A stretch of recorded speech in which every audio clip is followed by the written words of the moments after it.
पिछले एपिसोड तक आपने कहानी सुनी कि फिर उस साय ने लैपटॉप को कनक को दिखाते हुए उसका स्क्रीन 180 डिग्री पर घुमाने लगी। जैसे ही लैपटॉप का स्क्रीन मुड़कर मेरी तरफ हुआ, तब मैं खुद उस स्क्रीन में खुद को ही देख पा रहा था।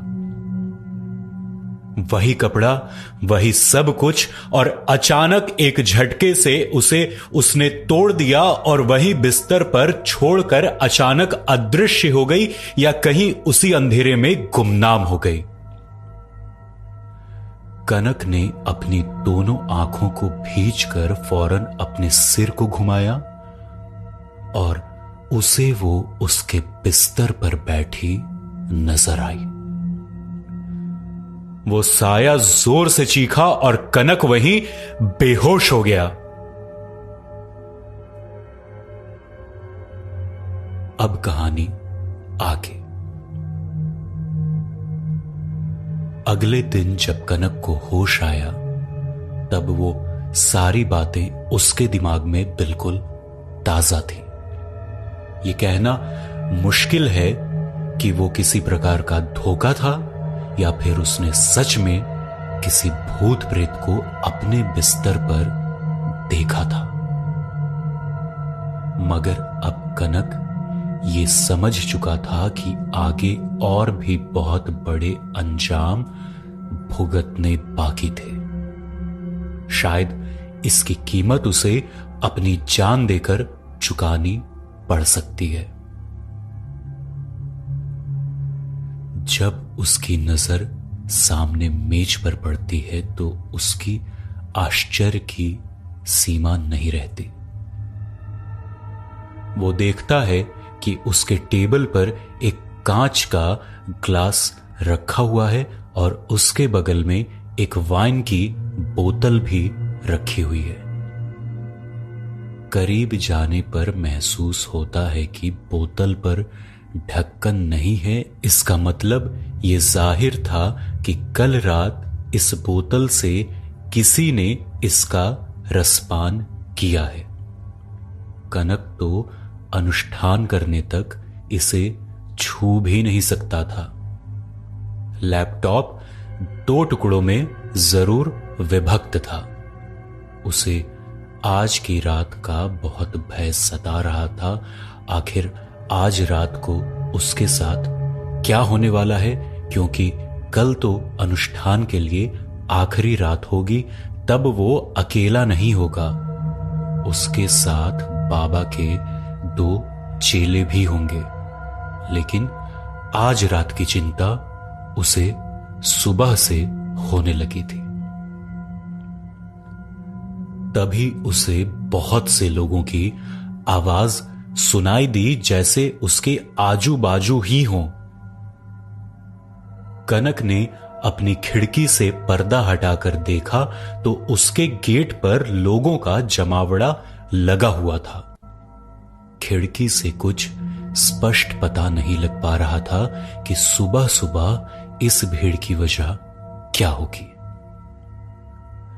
वो खुद नीचे जाने का फैसला लेता है और नीचे मुख्य प्रवेश द्वार पर जा पहुंचता है। वो जैसे ही अपने गेट के पास पहुंचता है, वहां मौजूद सारे लोगों की नजर कनक पर ठहर पड़ती है और वो उन सभी का केंद्र बिंदु बन जाता है। कनक को देखते ही सभी कानाफूसी करने लग जाते हैं। जैसे ही कनक गेट में लगे ताले को खोलने के लिए आगे बढ़ता है, उसे अपने पांव के पास कुछ नर्म सा एहसास होता है। जैसे ही वो नीचे झुक कर देखता है, उसके चेहरे से तोते उड़ जाते हैं और घबराहट से उसके हाथ से गेट की चाबी छिटक कर कहीं गिर जाती है। नीचे एक मृत पास पड़ा हुआ था, जो कि पूरी तरह खून से लथपथ था। पास ही पड़ी लकड़ी के डंडे से कनक ने उस बांस को पलटा तो सारा माजरा समझ आ गया कि लोगों ने क्यों भीड़ जमा कर रखी है। बाज के शरीर पर ऐसी चीज मिली कि देखने वालों के होश उड़ गए। बाज की पीठ पर एक छोटा सा सोलर पैनल जैसा कुछ लगा हुआ था, जिसके साथ एक छोटा सा कैमरा भी जुड़ा हुआ था। इससे पहले कि कनक उस बाज को उठाकर ढंग से कुछ जांच पड़ताल करके कुछ जानकारी इकट्ठा करता, तब तक हरे रंग की जिप्सी सायरन की ध्वनि करते हुए वहां आ धमकी। खाकी रंग में एक शख्स जो कि कद काठी में ठिगना और पेट गोल गुंबद की तरह गोल, जिसके बाएं हाथ में गहरे भूरे रंग का डंडा था, अपने हाथ को उठाते हुए डंडे की एक नोक कनक की तरफ करते हुए चिंगाड़ा, खबरदार बरखुरदार, जो तुमने उस बाज को हाथ भी लगाया। ऐसा कहते ही उस इंस्पेक्टर के साथ दो हवलदार फटाफट गेट की तरफ लपके। दूर हटो तुम वहां से, छूने की भी गलती ना करना। दोबारा वो ठिगना इंस्पेक्टर अपनी इंस्पेक्टर गिरी का रौब झाड़ते हुए बोला। कनक ने यह सुनते जो हाथ में डंडी थी उसे एक कोने में फेंक दिया और अपनी नजर उस नमूने इंस्पेक्टर की तरफ कर दिया। साहब, गेट में तो ताला लटका पड़ा है। दोनों हवलदारों ने इंस्पेक्टर का मुंह ताकते हुए बोला। अब यह भी मैं बताऊं कि कैसे खोलना है? अपनी लाल लाल आंखों को घुमाते हुए इंस्पेक्टर बोला। तभी उसमें से एक हवलदार गेट के ऊपर चढ़ने लगा। ये देखकर कनक चीख पड़ा, अरे हवलदार बाबू रुक जाओ, चाबी मेरे पास ही थी, अभी नीचे गिरी है, मैं अभी ढूंढ कर खोलता हूं। जल्दी करो जो भी करना है, हमारे साहब के पास फालतू का वक्त नहीं है। दूसरे हवलदार ने चमचागिरी की मिसाल पेश करते हुए नसीहत दी। काफी देर के मशक्कत के बाद भी जब चाबी नहीं मिली तो इंस्पेक्टर का पारा चढ़ जाता है। कनक बात बिगड़ते देख फटाफट अंदर से हथौड़ा लेकर आता है और जोरदार वार से ताले को तोड़ देता है। अगले ही पल इंस्पेक्टर अपने दोनों हवलदारों के साथ अंदर प्रवेश करता है। लोगों का जमावड़ा गेट के बाहर ही रहता है। थोड़ी देर में उस भीड़ को चीरते हुए एक शख्स, जिन्होंने सफेद धोती और सफेद रंग का कुर्ता पहने हुए था, अंदर प्रवेश कर जाते हैं। उन्हें देखते ही कनक की आंखें खुली की खुली रह गईं और बोला, अरे मुखिया जी, आप यहां कैसे? ये हमारे साथ गाड़ी में ही आए हैं। क्यों, इनके आने से आपको कोई तकलीफ है क्या? ठिगने इंस्पेक्टर ने आवाज को भारी करते हुए अकड़ के साथ कहा। मुझे क्या तकलीफ हो सकती है भला? आपको जो जांच करनी है करें, मैं तो आपकी हेल्प ही करूंगा। कनक बकरी के बच्चे की तरह मिमियाते हुए जवाब दिया। शाबाश, समझदार लगते हो। इंस्पेक्टर ने डंडी को दूसरे हाथ की हथेली पर मारते हुए कहा।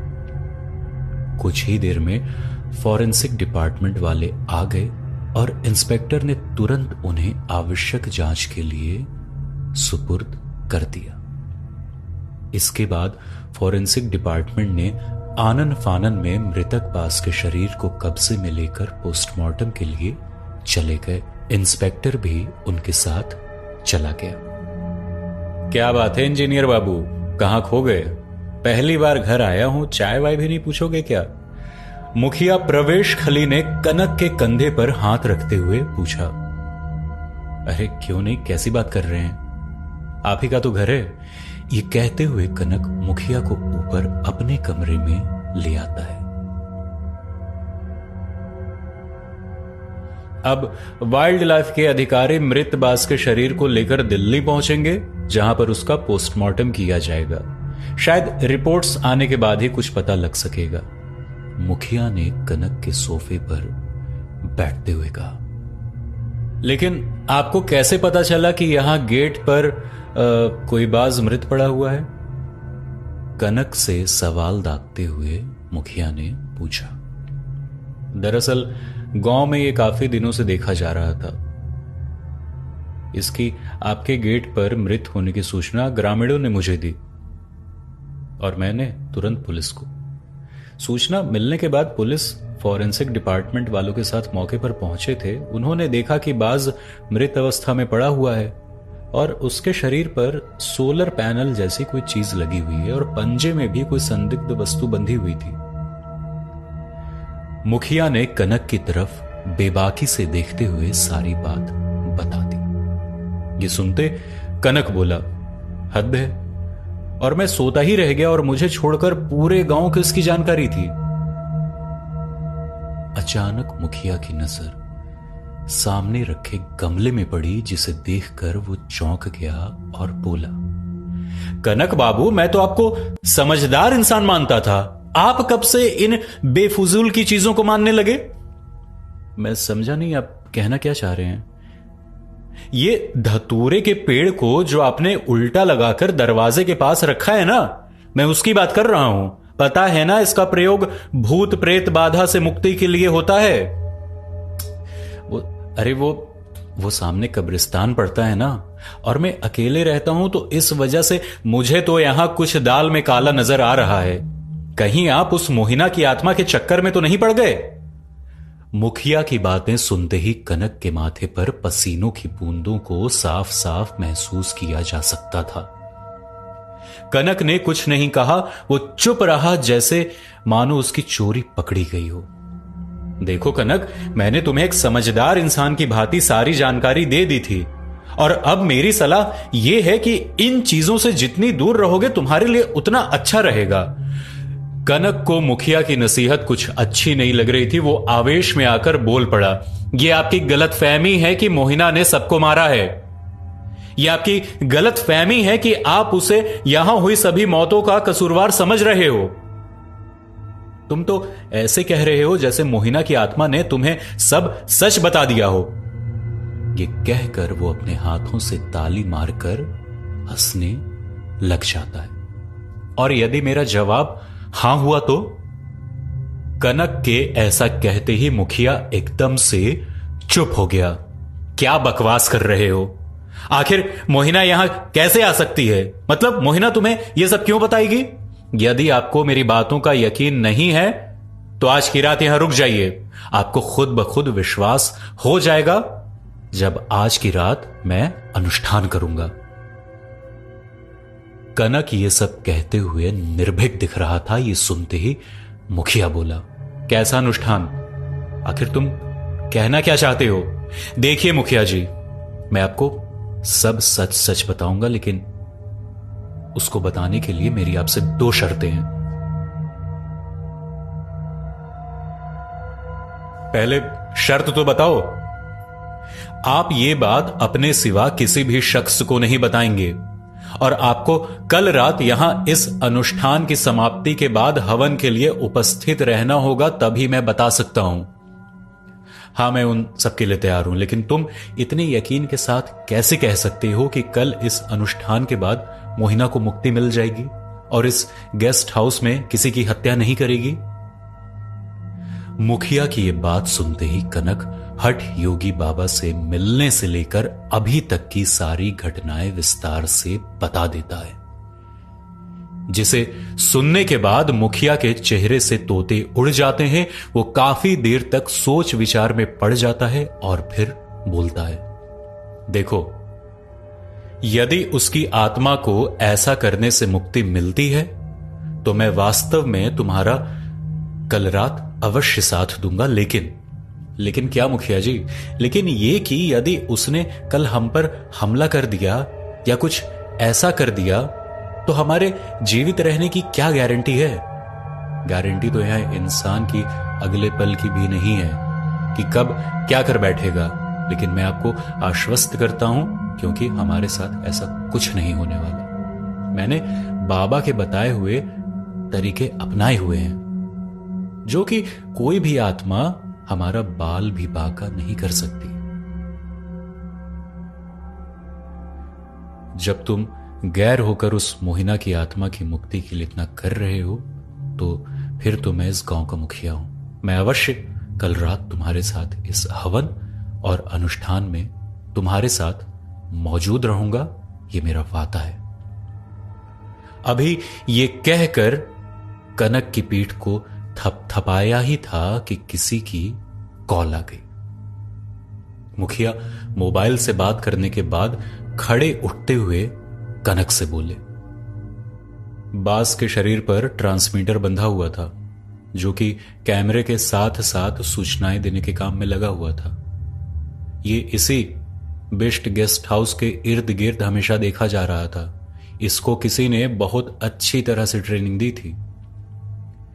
यह सुनते कनक चौंक गया और मुखिया से बोला, आप इतने विश्वास से कैसे कह सकते हैं कि यह इसी बिस्ट गेस्ट हाउस के पास मंडराता था? इतनी सटीक जानकारी कैसे?